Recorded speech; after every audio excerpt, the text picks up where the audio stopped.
Also, we are inviting all of you to the Subic Bay Food Festival happening every weekend at the Subic Bay Freeport. Ayan, Fridays, Saturdays, and Sundays po ang Subic Bay Food Festival. Hindi lang pagkain ang inyong mga matutunghayan dyan. Yun, iba't ibang klaseng pagkain, ano? Kung medyo gabi na, nagkikraving ka, punta kayo dyan pag weekend. Yan. Dahil, I think, lahat ng gusto nyong pagkain na kainin, nandiyan dyan yata, Yung mga mahilig sa, let's say, example tayo, burger. Yum, yum, yum, yum, yum. Meron. Pizza, meron. Mga ihaw-ihaw, barbecue, meron. Yan. Pero every weekend lang for the meantime. Friday, Saturday, and Sunday. Pero this coming edition, itong darating na weekend, isasama nila yung Lunes tsaka Martes. Yan.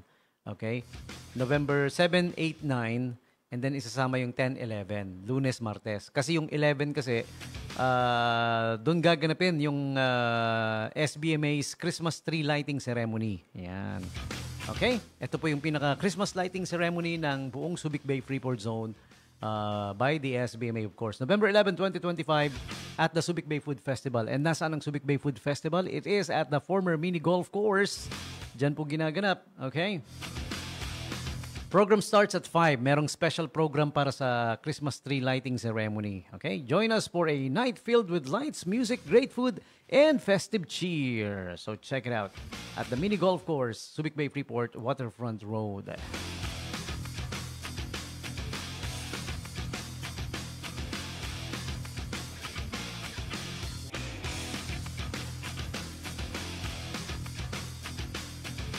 And once again, our friends at the SBMA Labor Department is inviting all of you, okay? Yung mga companies, lalo na companies inside the Subic Bay Freeport, have your administrators, your accounting team, your financial team attend this, no?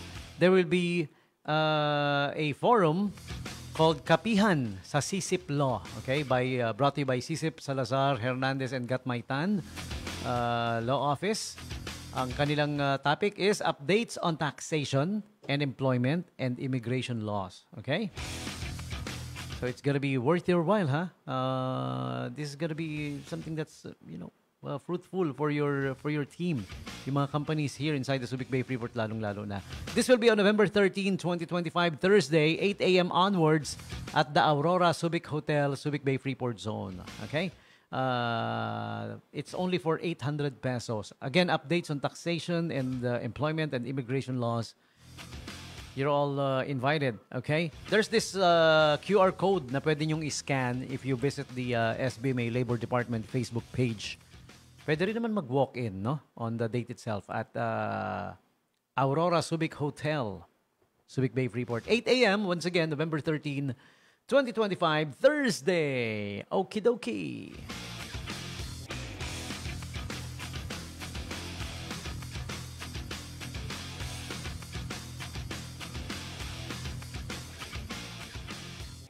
Alright, so those are the invites for you. Meron pa, ang SBMA Ecology Center nga pala. Yes, magkakaroon ng Green Runway Eco Fashion. Wow. It's gonna be on November 19, 2025.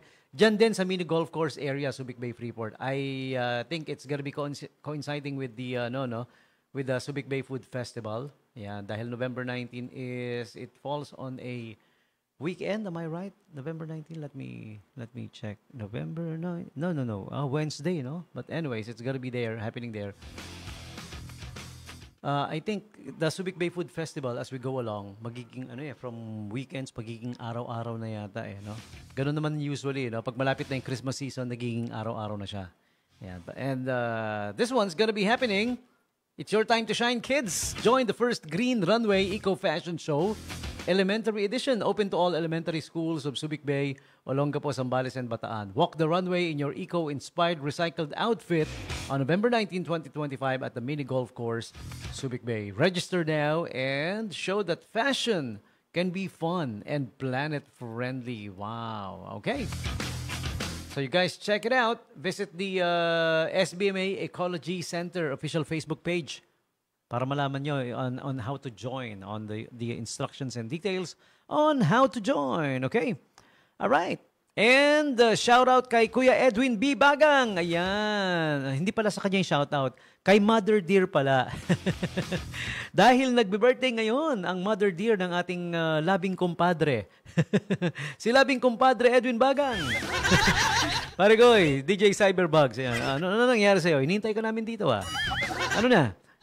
Huwag mong hintayin kidnapin pa kita. Ayan. Pero anyways, nonetheless, happy birthday kay Nanay Karina Bagang, ang Mother Dear ng ating labing kumpadre. Alam mo, nanay mo, ang birthday pala, November 5. Pareho tayo. Yung nanay ko, ang birthday din, November din. Pero hindi 5. 11 siya, 11. Oh, we have a lot of things in common, ha? Pareho tayong nasa entertainment industry. Pareho tayong sumasayaw. Pareho tayong, higit sa lahat, pareho tayong gwapo, no? Tapos pareho pa tayong may nanay na maganda na parehong nagbe-birthday ng November. Diba? So, again, happy birthday kay Nanay Karina Bagang. Yung nanay ko naman sa November 11. Advance happy birthday, my Mother Dear. Yeah! Okay, again, happy birthday, Nanay Karina Bagang. Pare, ano ba? May lumpiang Shanghai pa ba dyan? May natira pa bang fried chicken? Dadaan ako. Okay, so that's about it for this edition of this radio show.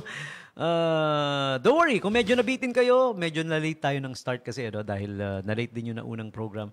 Don't worry, meron pa tayo bukas! Actually, last edition na for this week tomorrow, Thursday edition. Alam niyo naman, ang Bandera Night Jams is only Monday to Thursday. Alright, and then I'll be back Monday na ulit for Bandera Night Jams. But, I'm gonna be back Saturday morning kasama ang ating makabayan na si Ka Fernan Julian Makabayan para sa The VACC Hour. Real Talk. Every Saturday morning po yan, ha? Alas 9 ng umaga. Kung saan tinatalakay namin yung mga sakit ng lipunan. Sakit talaga ng lipunan. Mga problema. Hindi naman namin pinoproblema. Tinatalakay lang. Ba't namin problemahin yun? Tatanda kami ng gusto Bata-bata namin tingnan Di ba? Young looking and fresh looking kami pareho Problemahin ba namin yan? Tatalakayin lang naman. Mga problema ng bayan, mga latest, flood control project, mga sinisimento ng DPWH at tinutungkab na hindi pa dapat. Mga ganyan. Yung mga pagnanakaw sa gobyerno, mga kahirapan na hindi naman dapat pala, kinukurakot lang. Yung mga nanduduga sa gobyerno na kinukonsinti ng nasa taas na minsan kumare, minsan kumpare, minsan kamag-anak, minsan kaibigan. Yan, yung mga ganyan, tinatalakay namin yan. Tapos pagka nasukol na namin sila, kokonyatan namin sa ngalangala isa-isa. Okay. Again, maraming salamat for joining. Thank you. Okay, let me play my final song. Nasaan na yung final song ko? Nawala na. Teka, buksan ko uli ha. Dali. Diyan lang kayo. Okay, malikot. Ayan, this is the song from Bon Jovi. Okay, this one's called Living in Sin. All right, final song now for this radio show. With this song for now, Tommy G saying peace. I'm out of here. Bye-bye. Mwah, mwah, mwah.